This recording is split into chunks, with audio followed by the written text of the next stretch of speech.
Good morning and welcome to session 13 already of exploring LDS history.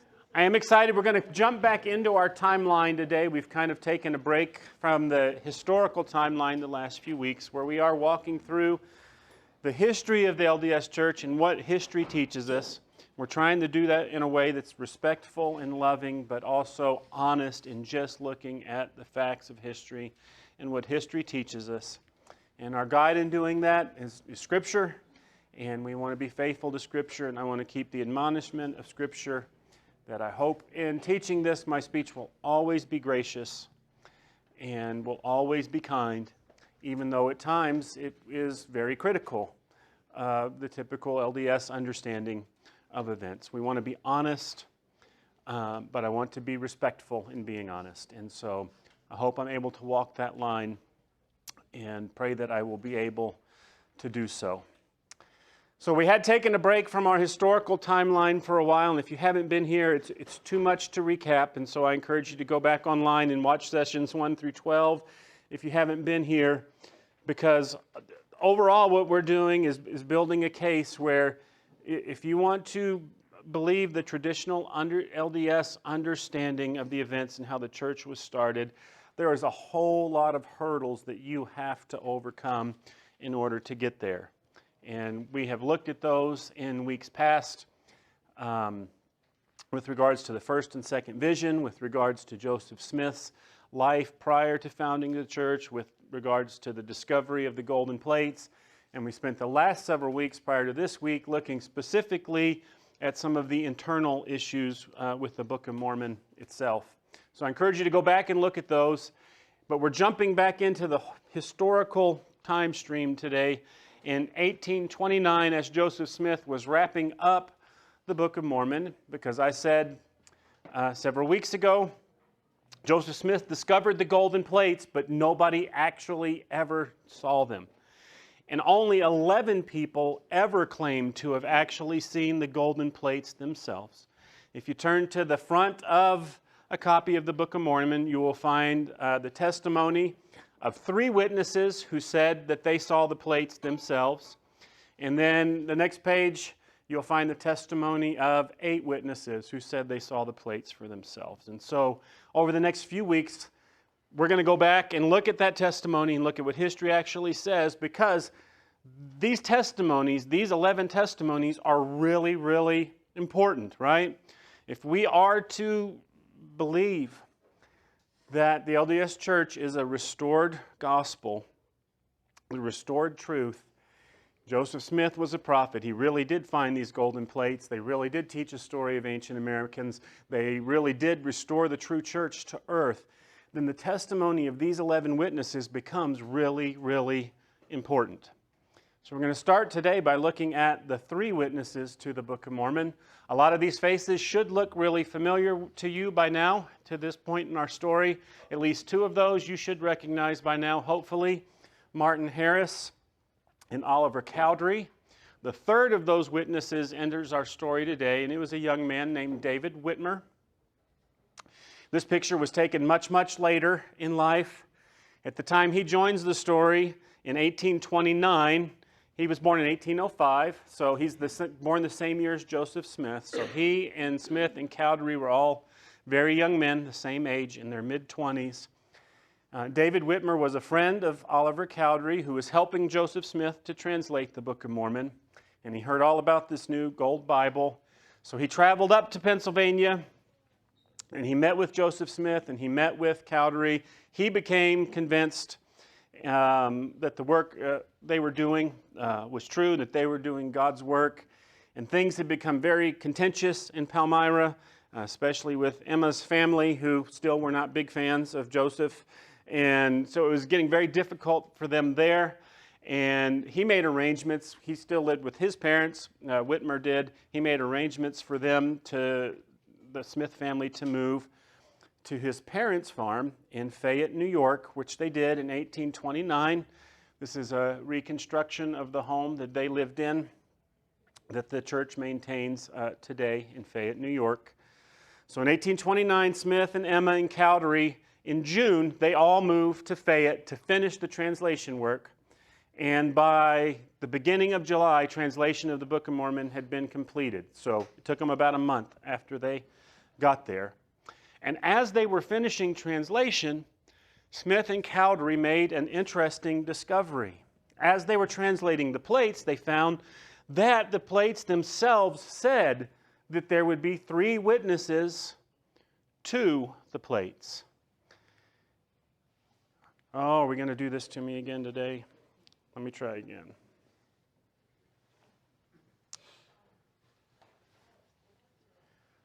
I think these are internet issues.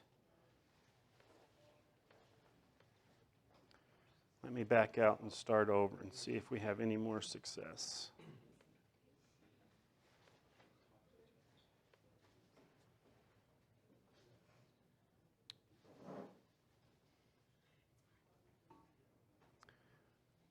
Awkward.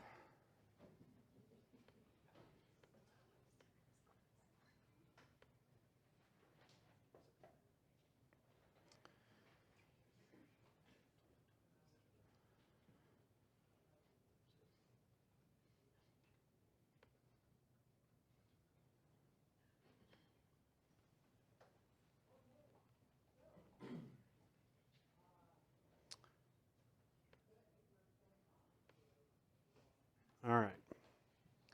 We can at least get through it this way if some of it won't load. So here is, in Joseph Smith's own words, how it went down.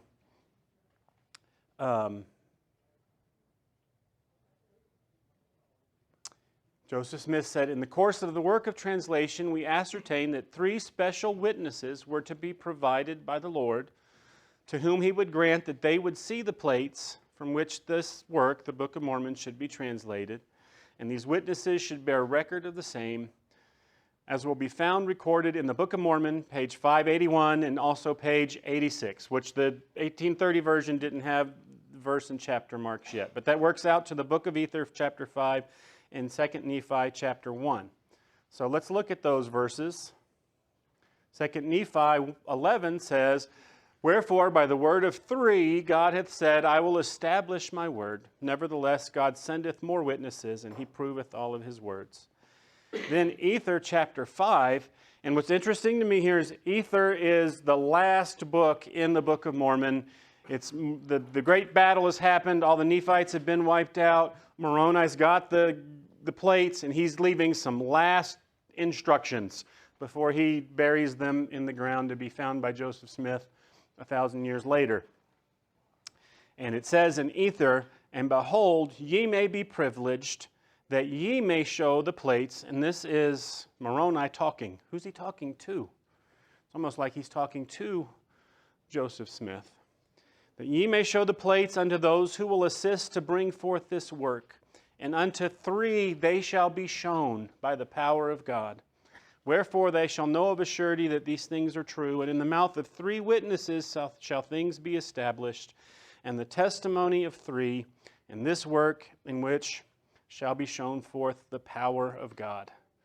So Smith and Cowdery make this discovery, and lo and behold, it just so happened when they make this discovery, David Whitmer and Martin Harris just so happened to be there at the time they made this discovery as they were translating. And they began to ask Smith, "Hey, can we be the 3? It said there's going to be 3 witnesses. Here we are. Can we be the 3 witnesses?" And this is what Joseph Smith said himself in his own words in the history of the church. He said, "Almost immediately after we made this discovery, it occurred to Cowdery and Whitmer and the aforementioned Martin Harris, who had come to inquire after our progress in the work, that they would have me inquire of the Lord to know if they might not obtain of him the privilege to be these 3 special witnesses. And finally, they became so very solicitous and urged me so much to inquire that at length I complied." So they begged me and begged me and begged me until I went finally, "Okay, guys, I'll go pray about it and ask God if you can be the 3 witnesses." He did, and in response, God gave him a revelation that is recorded in Doctrine and Covenants today, chapter 17, which says this. God says to Smith, "Behold, I say unto you, you must rely upon my word, which if you do with full purpose of heart, you shall have a view of the plates, and also of the breastplate, and the sword of Laban, and the Urim and Thummim, which were given to the brother of Jared upon the mount when he talked to the Lord face to face, and to the miraculous directors, which were like compasses kind of, which were given to Lehi while in the wilderness on the borders of the Red Sea. And it's by your faith that you shall obtain a view of them, even by that faith which was had by the prophets of old. And after you have obtained faith, that's 3 times God said, if you have enough faith, you can see them, which sounds a lot to me. This is what if you watch faith healers and stuff today, right? This is what they do. They put the onus on the other person. If you can just believe hard enough, you'll be rich. And if you can just believe hard enough, if you have enough faith, then you'll be healed. After you have obtained faith and have seen them with your eyes, you shall testify of them by the power of God. And remember this. This you shall do so that my servant Joseph Smith Jr. may not be destroyed, that I may bring about my righteous purposes unto the children of men in this work. And ye shall testify that you have seen them, even as my servant Joseph Smith Jr. has seen them. For it's by my power that he has seen them, and it is because he had faith. So God says, okay, they can be the 3 witnesses if they have enough faith. So the 4 of them then leave the farm, the Whitmer's house, and they go out into the woods back there behind the farm, into these woods, and all 4 of them kneel down and they pray, and they pray, and they pray, and they pray, and nothing happens. So they decide to pray some more, and they pray, and they pray, and they pray, and nothing happens. At which point Martin Harris said, it's all my fault, it's my fault, I don't have enough faith, I'm holding you guys back. So he leaves. And as soon as he leaves, as the 3 that are left, Whitmer and Cowdery and Smith, as they are praying, an angel appears to the 3 of them and shows them the golden plates. And after the angel appears to them, and it's not named, but most believe it was Moroni that appeared to them, the angel shows them the golden plates. Then Smith goes off and he finds Harris in agony because he doesn't have enough faith. And he says, will you pray with me? And then Smith prays with Harris, and the angel appears again to the 2 of them, and Smith and Harris see the plates in the hands of the angel. I want you to see this in Joseph Smith's words in the official account, and it's lengthy, but bear with me because I think it's important. We want to be fair to what the church teaches on this. So Smith's own words were, not many days after the above commandment was given, which we just read in Doctrine and Covenants 17, we 4, Harris, Whitmer, Cowdery, and myself, agreed to retire into the woods and to obtain by fervent and humble prayer the fulfillment of the promises given in the Revelation, that they should have a view of the plates.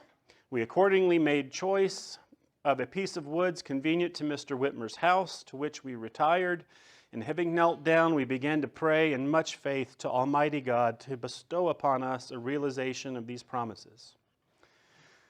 According to previous arrangements, I commenced by vocal prayer to our Heavenly Father and was followed by each of the others in succession. We did not, at first trial, however, obtain any answer or manifestation of divine favor in our behalf. We again observed the same order of prayer, each calling on and praying fervently to God in rotation, but with the same result as before. Upon this, our second failure, Martin Harris proposed that he should withdraw himself from us, believing, as he expressed, that his presence was the cause of our not obtaining what we wished for. He accordingly withdrew from us, and we knelt down again, and had not been many minutes engaged in prayer, when presently we beheld a light above us in the air of exceeding brightness. And behold, an angel stood before us, and in his hands he held the plates, which we had been praying for these to have view of. He turned over the leaves one by one so that we could see them and discover the engravings thereon distinctly. I now left David and Oliver and went in pursuit of Martin Harris, whom I found at the considerable distance, fervently engaged in prayer. He soon told me, however, that he had not yet prevailed with the Lord, and earnestly requested me to join him in prayer, that he also might realize the same blessings we had received. We accordingly joined in prayer and ultimately obtained our desires. For before we had yet finished, the same vision was opened to our view. At least it was again opened to me, and I once more beheld and heard the same things. while at the same moment Martin Harris cried out, apparently in an ecstasy of joy, "'Tis enough, 'tis enough. Mine eyes have beheld, mine eyes have beheld." And jumping up, he shouted, "Hosanna," blessing God and otherwise rejoicing exceedingly. So the angel shows the four of them the plates. I do have a few questions after reading those accounts. There is no mention, you will notice, in the accounts of all of the other items that the Revelation and Doctrine and Covenants said that they would see. The artist, whoever did this picture, tries to include them. So you've got some plates on the table there. And one problem with the issue of the golden plates that we haven't talked about, by the way, is for plates written in gold to contain the amount of information that the Book of Mormon contains, normally you'll see it depicted as a little stack of plates. And they're described as being 8 by 4 inches. It would have been over 200 pounds worth of plates to contain all of the information in the Book of Mormon. So it's more than an angel could just stand and show you. So the artist shows all the golden plates here, the sword of Laban on the table, the spectacles that would have contained the Thummim. So he's trying to contain that, or show that, but none of the accounts mention any of those other things. None of their later testimony mentions those things, with the exception of one account by Whitmer that we'll get to. Also, based on Smith's own account that we just read in the history of the church, it sounds like this is the first they've ever heard about there being 3 witnesses, didn't it? We made this discovery in Harris and everybody was here, and God gave me this revelation that's now Doctrine and Covenants 17.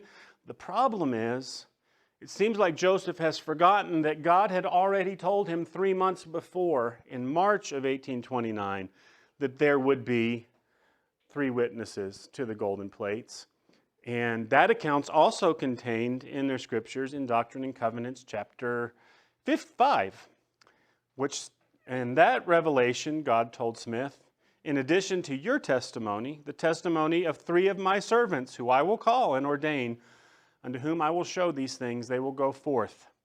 And to no one else will I grant this power to receive this testimony." I think that's significant, because God clearly says here, I'm not going to give anybody else this ability other than these 3 witnesses. Yet we'll see in a couple weeks there were also 8 more witnesses who at another time claimed to see them. So that's an issue in my mind. God said, I'm only going to give it to 3, and he ended up giving it to 11. That's a problem. To no one else will I grant this power to receive this same testimony among this generation in the beginning of the rising up and coming forth of my church, and the testimony of 3 witnesses will I send forth with my word. So Smith seems to have forgotten by June that God had told him this in March. It seems to have been news to him that there was going to be 3 witnesses, as they discovered when they were translating the book of Ether. Another issue is that Martin Harris later said that his vision occurred several days after the others. Smith said, I immediately went out and found him, we prayed, and he saw it. Harris said later, and notice his account is a little bit different, and to be fair, his accounts were a lot different depending on when you were talking to him, and he lived to be 90. So he talked about it a lot, and he was kind of all over the place. But he said, when the time came for the 3 witnesses to see the plates, Smith, myself, Whitmer, and Cowdery went into the woods to pray. When they had engaged in prayer, they failed at the time to see the plates or the angel who should have been on hand to exhibit them. They all believed it was because I was not good enough, or in other words, not sufficiently sanctified. So do you catch the difference there? Joseph Smith has Harris saying it himself, it's my fault. Harris has them saying they were all saying it was my fault, right? So I withdrew, and as soon as I had gone away, the 3 others saw the angel and the plates. In about 3 days, I went into the woods to pray that I might see the plates. 3 days later. While praying, he makes no mention of Smith being with him at all either. While praying, I passed into a state of entrancement, and in that state, I saw the angel and the plates. And one thing Harris did consistently say in all of his accounts over the years is, I saw them, but I saw them with the eyes of faith. I saw them in a vision. I went into an entrancement, and God revealed the plates to me, and I saw them in that way. And he insisted that was real, but it was a real vision that I saw. The big question that comes to my mind in this account, though, is, wouldn't it have been a lot easier if God said they be the three witnesses for Joseph just to take the cloth off the plates that were sitting on the table at the house or were hidden away in a chest or wherever they were and go, all right, boys, God said it's okay. Here they are. Right? Right where they've been for the last year and a half. God said you can view them. Let me show them to you. I think it's also an issue that if Smith had the actual plates back at the house or hidden away or wherever they were at the time, if he had them, what did the angel show them? If the actual plates were back at the house, did God teleport them over to the angel for a minute and then teleport them back to where they were at the house? I mean, God can do anything. That's possible. But why was it necessary to have this visionary aspect? That we saw a vision of an angel who showed us the plates. If there were actual plates they could have looked at and touched and handled to their heart's content sitting right there. Why couldn't they just see the real plates if God had given the go-ahead? And that seems to me to be a big question. God's God. He can do whatever he wants. If he wants to do it through an angel, he can. But it seems like it would have made more sense if God's purpose in doing this is to confirm to these three that the plates are real and Joseph Smith is my prophet and I'm going to use you to be witnesses of this new church. If that was God's intent in doing this, then let them see the actual plates. Other questions that arise is they saw this vision in June of 1829. 10 years later, all three of these men left the church, declaring Joseph Smith to be a false prophet. So it would seem in the end that this vision didn't have the lasting impact on their life that you would think it would have had. If this was a real vision and we really saw an angel from heaven and we really saw the golden plates, this confirmed to us Joseph Smith was God's prophet and had the ability to translate them. Why are you saying 10 years later that he's a false prophet and he's a fallen prophet?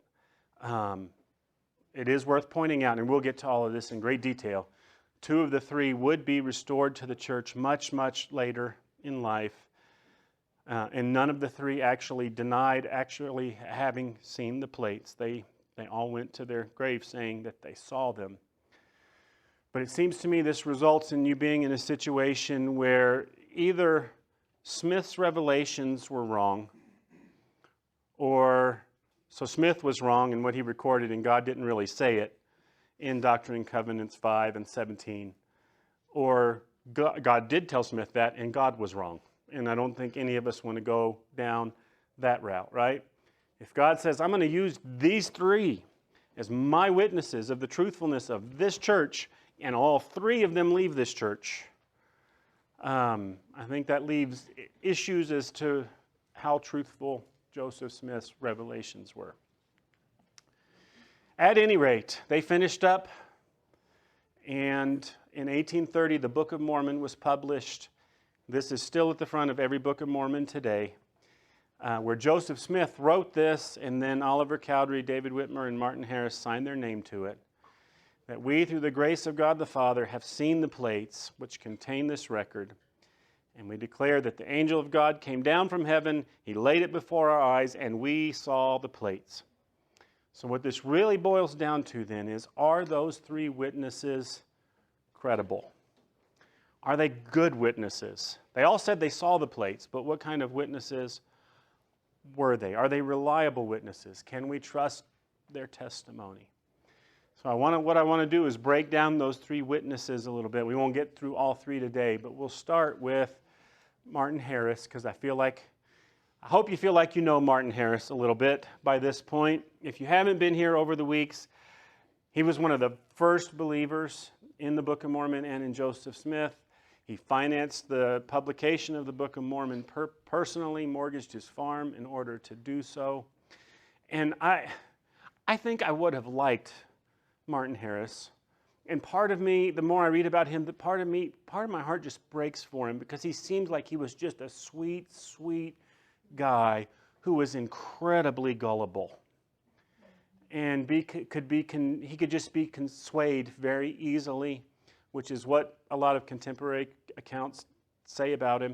He took great pride in his honesty and his dealing with others. He's remembered by the citizens of Palmyra at the time as being a great guy, but as a guy who was also very susceptible to anything supernatural. Pomeroy Tucker, who was a resident of Palmyra at the time, said he was a slave to the peculiar religious fanaticism controlling his mental organization. We never make sentences like that anymore, do we? Holy cow, that's a good sentence. He was noted for the betrayal of vague superstitions, a belief in dreams, ghosts, hobgoblins, special providences, terrestrial visits of angels, the interposition of devils to afflict sinful men. Another close friend of the Harris family, Lorenzo Saunders, said, "There can't anybody say a word against Martin Harris." That sounds more like something I would write. "There can't anybody say a word against Martin Harris. Martin was a good citizen, a man that would do just as he agreed with you, but he was a great man for seeing spooks." There are accounts. One time he claimed that he saw a deer on the road, and he walked along with that deer and talked to the deer for an hour, and the deer talked to him. Jesus spoke to him through the deer, and he and this deer walked along, and Jesus spoke to him. On another occasion, he was reading his Bible, and the candle flickered, and he was convinced that the flickering of the candle was the devil trying to get him to stop reading his Bible. So he was just one of those that he saw. And this balance that we talked about, if you were in first service, right? We do believe in a supernatural world, and we do believe in the supernatural realm, but he saw the supernatural in everything. John Gilbert, who was one of the people who published the Book of Mormon that worked on the actual printing of it, said Martin was something of a prophet.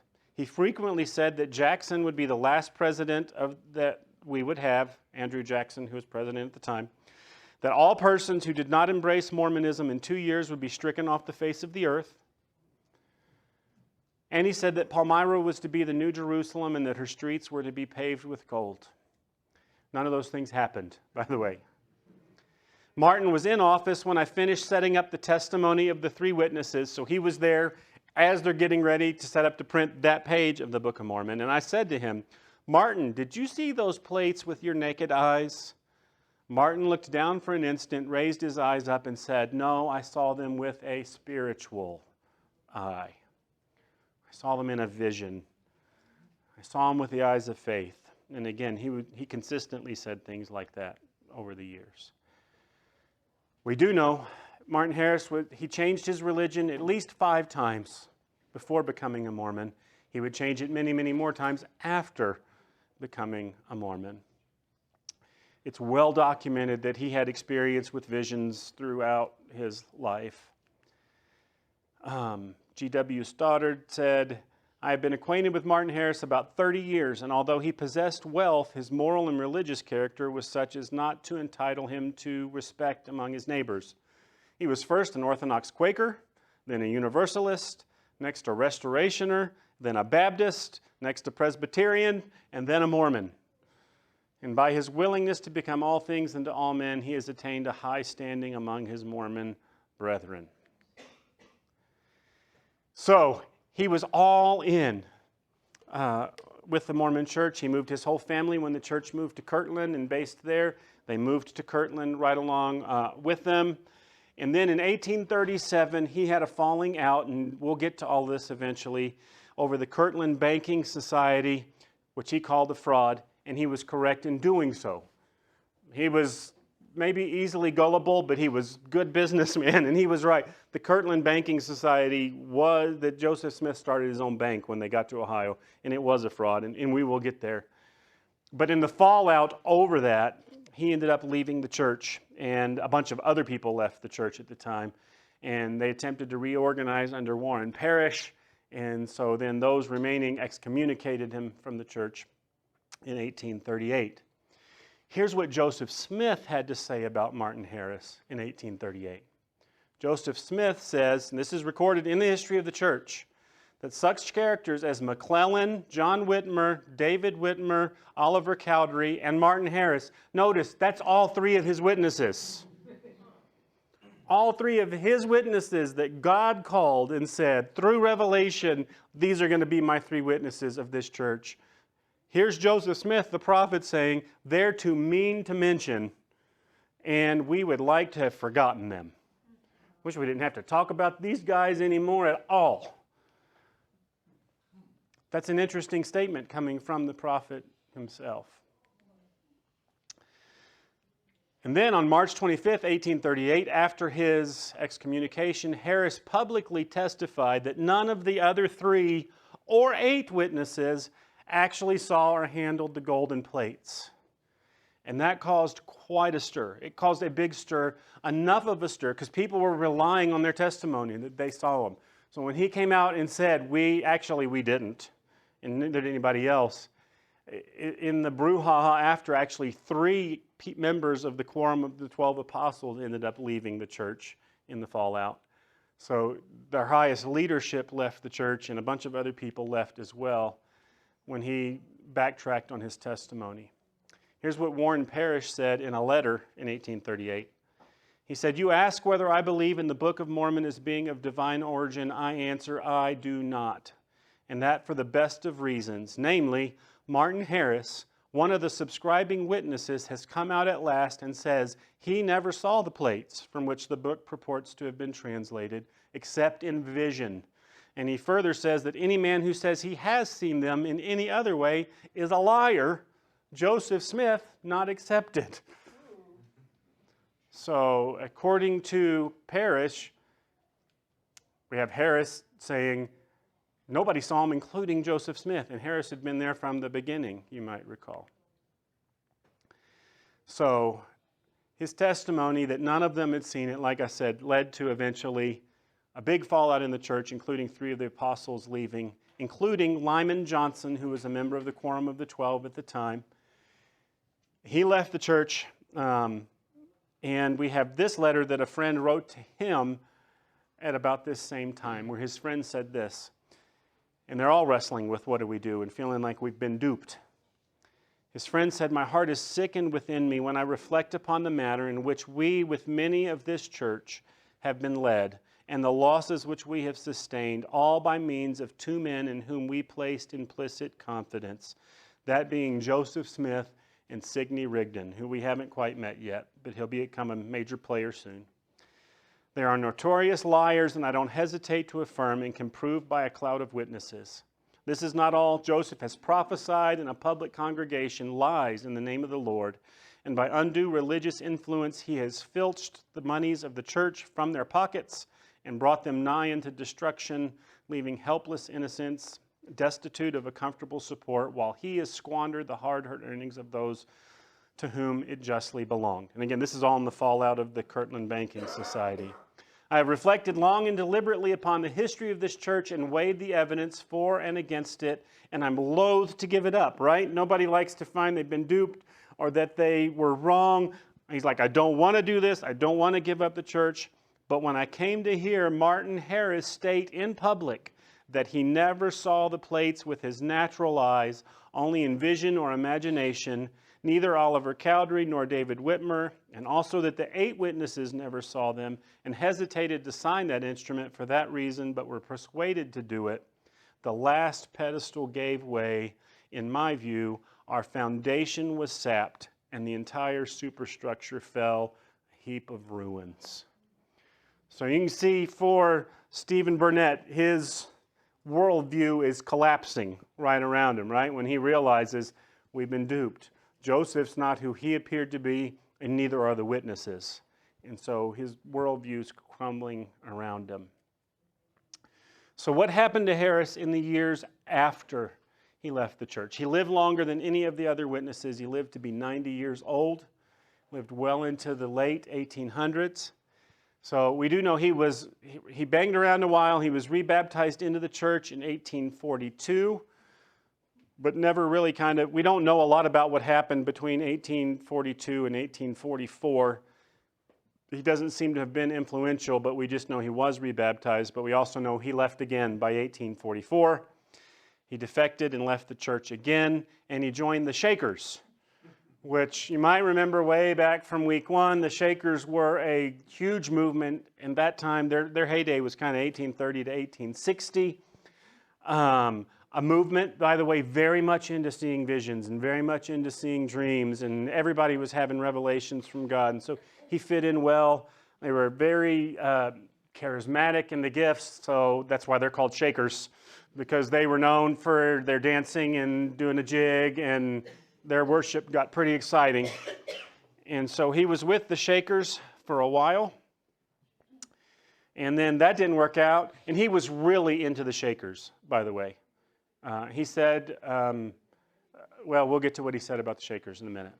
But he left the Shakers in 1845 to join the Strangites.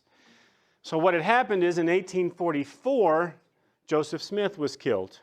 And there was a huge fight over who was going to be the next leader of the church. And we know the main body, it eventually became Brigham Young. But there was a lot of other people saying, nope, God said it was me. And one of those people was James Strang. And I'm not sure if it's Strangites or Strangites, so I might be saying that wrong. They would probably prefer Strangites over Strangites. But he claimed he had, and he was new to the church. He'd only been a part of the church for a few months. But he claimed he had a letter from Joseph Smith in which Joseph Smith had appointed him as his successor. And he also claimed he had been visited by an angel who said he should be Joseph Smith's successor. And of all of the groups at that time, the Strangites had 12,000 followers at one point that went with him. They went to Michigan. They rivaled Brigham Young there for a while, so they did really well. James Strang, interestingly enough, said that he had discovered plates and that God had given him the ability to translate plates, and he was saying a lot of the same stuff Joseph Smith said. And so Harris got swept up in that, and he believed all of that, and he believed Strang was from God. And he even served a mission to England for this Strangite branch of the church. So he was all in on the Strangites until he wasn't. In 1847, he left the Strangites to join William McClellan's reorganized Church of Christ. He was another one who had fallen out in that period following Joseph Smith's death, and he was saying he should have been the leader of the church. So Harris was all in with him for a while. And this church claimed that Whitmer was Smith's true successor, and this group, it didn't last very long. It fizzled pretty quick, but Harris was all in with them. And then by 1855, he left them to join William Smith's faction. William Smith was Joseph Smith's, the last remaining brother of Joseph Smith, and there was a group that said he should have been Smith's successor. So Harris was all in with them for a while, and William Smith had been a member of the Quorum of the 12. He was also excommunicated after Joseph Smith died. And so anyway, Harris threw in with them for a bit in 1855. In fact, he was so known for this. This is what the Mormons themselves were saying, the main branch. This is what the Brigham Young group was saying in 1846. This is in the Millennial Star, which was a Mormon publication, that said, one of the witnesses to the Book of Mormon yielded to the spirit and temptation of the devil a number of years ago, turned against Joseph Smith, and became his bitter enemy. He was filled with rage and the madness of a demon. That's not what you want in one of your three witnesses. One day, sorry, I left a word out there. One day he would be one thing, and another day another thing. He soon became partially deranged or shattered, as many believed, flying from one thing to another as if reason and common sense were thrown off their balance. If the saints wish to know what the Lord hath said of him, they may turn to the 178th page of the Doctrine and Covenants, and the person there called a wicked man is no other than Martin Harris. So that's what they were saying about their own witness to the Book of Mormon. By the way, that passage in Doctrine and Covenants is Doctrine and Covenants 3:10 today, which you might remember from several weeks ago when Harris lost the first 119 pages of the manuscript and God was chastising him. God called him a wicked man. Thou deliverest up that which was sacred into the hands of a wicked man. And so they went, God himself said he was a wicked man, which also makes me kind of wonder, if that was true, why did God permit him to be one of the three witnesses if one of the qualifications was having faith? So you just ended up with all kinds of problems here, right? Anyway, by 1870, Harris was 87 years old. He was very feeble, and from what we can tell, he was very feeble physically, but he was very feeble mentally. 87 is a ripe old age today. It's a really ripe old age in 1870. So he lived to be a very old man. He did eventually move to the Utah Territory and was rebaptized into the church. A lot of people believe his motivation in doing so was financial. He was old, he was broke, and he was poor. And the church was willing, and by then he's somewhat of a celebrity, right? He's the last remaining witness to the Book of Mormon. It would be good to have him back in the fold. And so they're trying to coerce him to Utah. So they raised $200, about $4,300 in today's money, to move him to Utah, where he did live out the last few years of his life in Cache Valley and died in 1875. He was rebaptized. He did go through the temple endowments in Utah. He told one reporter he did that just to see what was going on in there. Some people think he was less than sincere in his reconversion, but more taking advantage of his somewhat celebrity status at the end of his life. But to be fair, he never denied having seen the plates. He denied that Joseph Smith was a prophet, or that he was a fallen prophet. He denied a lot of things, but he never denied having seen the plates. There is evidence he wasn't fully mentally stable in that time. Like I said, the Des Moines Daily News has an article saying he was very feeble-minded by this time as a very elderly man. Here's what Phineas Young, Brigham Young's brother, said about him in a letter where he's checking in on things and writing back to Brigham Young in 1844. This was during Harris's Shaker phase. He wrote back and said, Martin Harris is a firm believer in Shakerism, saying his testimony in it is greater than it was in the Book of Mormon. So if he was willing to say that, how much weight should we put on his testimony in the Book of Mormon? So, all of that's to say this. As a witness, is Harris the kind of guy you would want to put on the stand to defend the viability of the Book of Mormon? Is he the kind of guy that you think you'd want to witness, that would come across as a reliable witness? We know he was greatly influenced by a magical mindset, that all of his life he had a mindset that the mystical and the material were blended together, and he saw the mystical in everything. There's a lot of evidence as to his religious instability. He hopped around from one movement to the next all of his life. Even Mormon historians have referred to him as vacillating, easily influenced person, which you can clearly see the evidence shows that he was. He could be swayed to believe a lot of things. The church today, if you read their accounts, if you go back and you look up LDS websites, go read what they say about Martin Harris, they'll admit that he did having a falling away. They won't give you all those details, but they'll admit that there was a falling away, but he never denied his seeing the golden plates. My question is, does that really matter? Whether he never denied it. Does that really matter in light of the kind of testimony he's able to give? Do you feel like you can put that much weight in his testimony? Because it doesn't seem to me that he's a man of sound mind or sound judgment. I'm not going to base, at least I could say, I'm not willing to base my faith on what Martin Harris had to say about the golden plates. He was easily swayed all of his life. He very much said, I only saw it in my spiritual eye. I only saw it in a vision. I only saw it in a dream. The problem then is, if you're willing to believe his vision that he saw the angel with the golden plates, are you willing to believe all of his other visions as well? Because you can't believe all of them, right?